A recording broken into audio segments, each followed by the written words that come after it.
au premier trimestre 2023 comparé au dernier trimestre 2022, il y a eu une augmentation de 200% de cette catégorie de menaces que l'on va appeler sextorsion, basée principalement sur des emails d'hameçonnage contenant ou pas d'ailleurs des vraies photos. C'est le rendez-vous mensuel consacré à la cybersécurité en partenariat avec EZ. On va parler cette semaine d'un phénomène visiblement en augmentation, la sextorsion, autrement dit l'extorsion de données à caractère sexuel ou simplement intime. Bonjour Benoît Grunemwald. Bonjour Jérôme. Expert cybersécurité chez EZ. Récemment, le FBI a mis en garde contre une pratique qui semble se développer. Ce sont des pirates qui mettent la main sur des photos liées à des chirurgies esthétiques. Et le but du jeu, c'est de dévoiler des photos intimes. C'est donc un phénomène à part entière.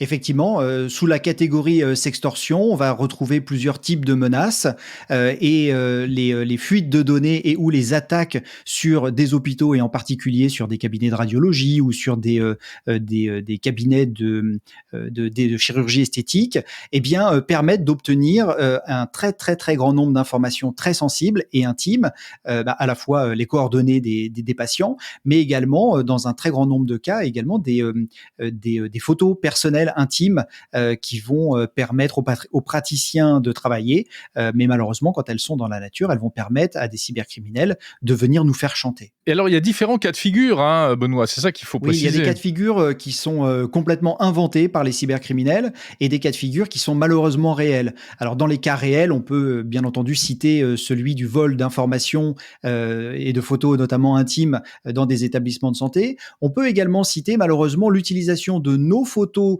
tout à fait non intimes, par exemple des photos de profil sur les réseaux sociaux, qui vont être utilisées pour créer soit des photos à caractère sexuel, soit directement avec l'intelligence artificielle modifier une vidéo pornographique pour intégrer le visage de la personne et faire croire qu'elle est dans cette vidéo. Et c'est encore une fois un moyen de faire chanter les différentes victimes. Alors, comme d'habitude, c'est une histoire à plusieurs niveaux.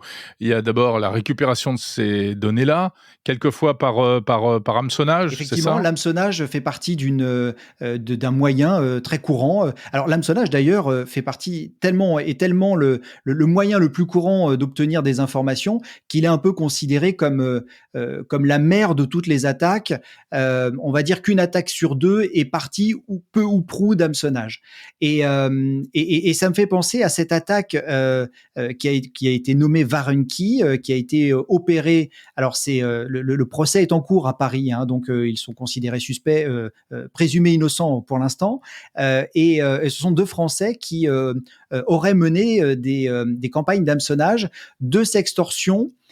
Sur donc des ressortissants français ici, alors à la fois depuis le territoire français, mais à un moment ils se sont également exilés en Ukraine, et ces deux ressortissants sont en ce moment jugés pour cette affaire.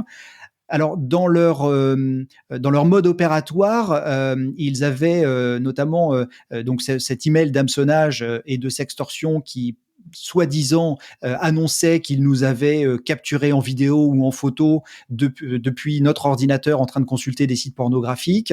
Et donc au début, ils avaient pour objectif de créer un logiciel qui allait effectivement faire ces photos ou vidéos. Et puis ils se sont aperçus que le développement du logiciel était plus ou moins compliqué, et puis que finalement, malheureusement, les gens mordaient à la hameçon sans même avoir ces preuves, parce que quand on est victime de sextorsion, malheureusement, généralement, on est pris de panique, même si on n'a rien à se reprocher. Ça, c'est vraiment un effet très très malheureusement très efficace de la part des cybercriminels. Ouais, c'est classique. Voilà, c'est vraiment un réflexe. Même si on n'a rien fait, on est tenté. On se pose des questions. Et puis comme l'email, le message, va nous mettre le doute. Malheureusement, ils ont réussi à dérober un certain volume d'argent assez conséquent. Le procès dira combien exactement. Alors, on l'a dit, donc parfois des vraies images, parfois des fausses, parfois pas d'images du tout aussi, ça arrive Exactement. Bah, dans également. dans le cas présent de Varunki, il n'y avait pas d'image, c'était vraiment de la pression mise sur les victimes. Et puis, bah, quand on sait que les sites pornographiques sont parmi les plus visités, et de toute façon, ils avaient quand même assez de chances de tomber sur des consommateurs. Et c'est assez effrayant, donc ça veut dire que, notamment avec la fabrication de fausses images, on peut se retrouver demain, on va Acteurs. dire, dans un film pornographique, acteur, alors que, c'est totalement faux. Exactement, et ça, c'est la puissance de l'intelligence artificielle, encore une fois, un double tranchant, utilisé pour des choses magnifiques et qui font avancer le progrès et nos sociétés, et puis également détourné pour des usages tout à fait illégaux, illégitimes. Dans cette utilisation, encore une fois, on s'aperçoit que la victime est assez prompte à payer parce qu'elle a peur, et que une fois que le mal est fait, si les informations sont diffusées, si les photos ou les vidéos sont diffusées, que ça soit vrai ou pas, au final, ça va être très compliqué de démontrer à son entourage, voire même on n'a pas envie de démontrer à son entourage que ce n'est pas nous qui sommes dans ces vidéos ou ces photos pornographiques. C'est un phénomène vraiment d'une ampleur, significative, Oui, ça, on le Benoît? voit, on le voit. Alors il y a plusieurs raisons à cela. Nous, on l'a vu de manière tout à fait formelle. On a des chiffres sur les différents spams et ou types de messages que reçoivent à la fois nos clients, mais également ceux que l'on peut arrêter plus globalement. Et on a vu qu'au premier trimestre 2023, comparé au dernier trimestre 2022, il y a eu une augmentation de 200% de cette catégorie de menaces que l'on va appeler sextorsion, basée principalement sur des emails d'hameçonnage contenant ou pas d'ailleurs des vraies photos, mais d'une manière générale, cette menace-là est en très grande augmentation. Et puis, c'est malheureusement aussi lié aux fuites de données qui, elles, sont aussi en constante augmentation. Et donc, on l'a vu, bah, si le FBI met en garde les utilisateurs contre des fuites de données notamment dans des cabinets de radiologie, eh bien, c'est qu'il y a un réel danger et que celui-ci est concret. Et malheureusement, Benoît, on voit pas beaucoup de manières de se prémunir contre ça, à titre individuel, hein. Qu'est-ce Alors, qu'on peut faire? Pas alors, grand-chose. il y a deux cas de figure, encore une fois. Le premier cas de figure, c'est si ce n'est pas le cas, ou même si c'est le cas, en cas de chantage, ne pas céder, porter plainte, et à partir de là, ben, la police, la justice va faire son travail. Et aller sur la plateforme Alors Pharos, c'est Pharos ça? ou cybermalveillance, parce que il y a plusieurs points d'entrée, on va dire, pour toucher les autorités. Et c'est vrai que cybermalveillance a ce côté fédérateur, et en fonction du problème que vous allez décrire, vous serez renvoyé par la suite sur la bonne plateforme. Mais Pharos en est une. Je pense à Point de Contact aussi, qui est une association qui permet d'aller signaler du contenu illégal ou illégitime. Donc ça, c'est le premier cas de figure. À partir du moment où on a un chantage, notamment quand il arrive par email, porter plainte, et puis ne pas céder à la panique, même si c'est une situation qui est bien souvent très stressante. Et puis ensuite, il y a le deuxième cas où il y a véritablement le mal qui a été fait, notamment si vous voyez une vidéo de vous qui circule avec votre visage sur un film ou une photo pornographique, par exemple. Ben là, le premier réflexe est le même, aller porter plainte, ne pas céder à la panique, et puis aussi avertir parfois ses proches pour éviter qu'eux-mêmes ne tombent sur ce type de contenu problématique. Eh oui, Ça ça peut peut faire tout drôle. être très très très dérangeant, Voilà. et prendre les devants, c'est aussi couper l'herbe sous le pied aux cybercriminels, en disant bah voilà, vous pouvez faire ce que vous voulez. De toute façon, j'ai prévenu mes proches, ce n'est pas moi sur cette vidéo, c'est un trucage, c'est un montage, donc je ne paierai pas, et j'ai porté plainte. Donc, voilà, on essaye de leur couper l'herbe sous le pied.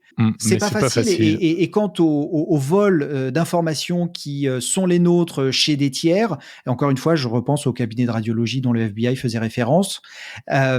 Et là, c'est vraiment très compliqué parce qu'on va pas, à chaque fois qu'on va faire une radio, ou que l'on va, je sais pas moi, chez un photographe pour prendre des photos d'identité, eh bien, lui demander s'il est bien sécurisé, et soi-même s'assurer qu'il est bien sécurisé. Donc là, on est plus Mais on y viendra Alors, peut-être il y a un certain nombre de à ce réglementations genre de... qui Voilà. sont en réflexion. On y viendra peut-être. Après, moi, je dirais qu'on devrait déjà y être quand on achète des objets connectés. C'est-à-dire que quand vous achetez un objet connecté, notamment s'il contient toute votre vie, au smartphone, montre connectée ou même capteur avec des informations de type de données de santé, mais je pense qu'il faut se poser la question du sérieux de l'entreprise à laquelle on achète cet objet connecté. Et ça doit, à mon avis, rentrer dans la grille et dans la balance. Il faut savoir que la cybersécurité, un, n'est pas infaillible et deux, coûte cher. En fait, si vous comparez deux objets, à partir du moment où vous rajoutez de la cybersécurité, forcément, l'objet qui en contient a demandé plus d'attention, plus de personnes, des moyens de recherche et développement certainement plus conséquents que celui qui n'y prête pas attention. C'est pas un gage de 100%, mais voilà, en tant que consommateur, je pense qu'aujourd'hui, on doit réfléchir à la question cyber de nos données dans le numérique. Bien sûr. La sécurité des objets connectés. Alors ça, c'est un autre sujet, on aura l'occasion d'en reparler. Merci beaucoup Benoît Grunemwald, expert cybersécurité chez EZ.